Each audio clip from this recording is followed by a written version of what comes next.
আপনাদের কাছে দুইটা সমস্যা নাই, আমরা সবাই আছি। সুস্থ বিচার করে দিবেন। ময়দানে দুনিয়ার ভিতরে না থাকে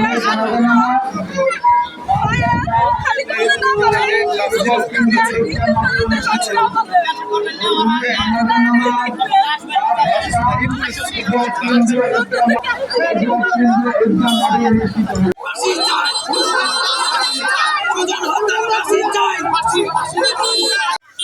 মাত্র 2-3 বছর যাবৎ একটি বিয়ে করছে, তারপরে একটি শিশু বাচ্চা রয়েছে মাত্র 4 মাস বয়স। আমরা সকলেই জানি এই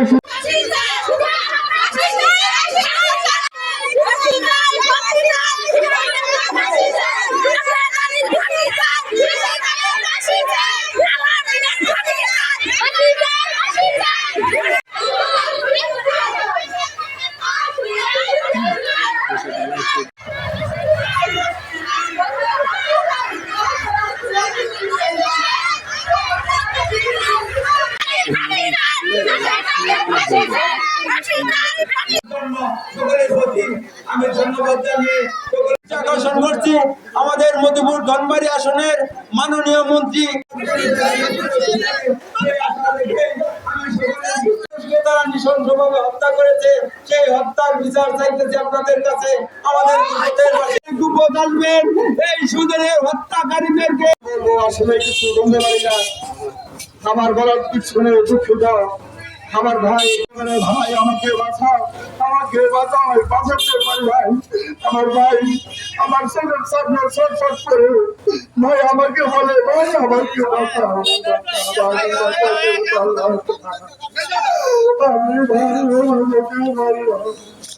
আমার ভাই আপনার কিছু করতে পারবো না।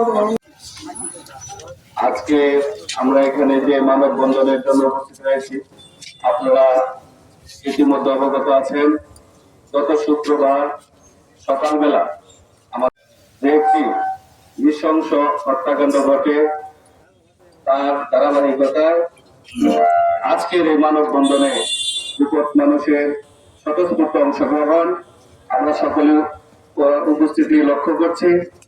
কারণ সুজন যে হত্যাকাণ্ডের শিকার হয়েছে সে একজন সাদাসিধে একজন ভালো মানুষ ছিল, আমরা সকলেই জানি। কোন ঝগড়া ফসাদেও জড়াইতো না, তাকে অতর্কিত ভাবে এভাবে নিষ্ঠুর ভাবে তাকে আক্রমণ করে এভাবে হত্যা করবে, এটা আমরা কেউ প্রত্যাশা করি নাই। আমরা এলাকার মধ্যে এমন হত্যাকাণ্ড কখনোই প্রত্যাশা করি না। আমরা দ্রুত আইনের আওতায় এনে তাকে যেন এই হত্যাকাণ্ডের ন্যায় বিচার এই পরিবার পায়, আমি প্রশাসনের দৃষ্টি আকর্ষণ করব এবং পাশাপাশি এই হত্যাকারীরা যেন কোনোভাবে পার না পেয়ে যায় এই জন্য আমি সকলের সহযোগিতা কামনা করব এবং এই হত্যাকাণ্ডের শিকার পরিবারের পাশে এলাকার মানুষ আছে, আমরা পাশে আছি, সবসময় ইনশাআল্লাহ পাশে থাকবো। সকল উপস্থিতিকে ধন্যবাদ জানিয়ে এবং সকল সাংবাদিক ভাইদেরকে ধন্যবাদ জানিয়ে আমি আমার এবং তার পাশে আরো 8-10 জন তার ভাই বেরাদার তার মা বোনদেরকে যেভাবে এই হত্যার উদ্দেশ্যে তাদের মাথায় আঘাত রয়েছে, ঠ্যাং ভাঙা হয়েছে, ডেনা ভাঙা হয়েছে, আরো অনেকেই ঢাকা হাসপাতালে রয়েছে। ভাইরামা, আমরা দুঃখ কষ্ট করে এই কুপদ এলাকাবাসী যারা আছি, আমরা চাই না কোনো জায়গায় হানাহানি মারামারি হোক, কিন্তু আপনাদেরকে একটি কথা বলতে চাই, আমরা গুমুতের মানুষ একই ছায়াতলে থাকি, সেই হিসাবে আপনাদের সাথে চলাফেরা আমাদের। আমরা কারো দুশ্মন না, কারো শত্রু না।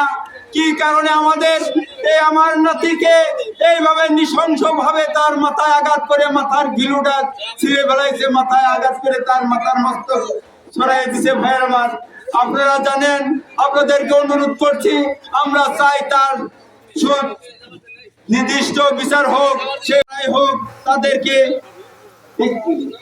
একটা সুন্দর ভাবে তাদের বিচার চাই।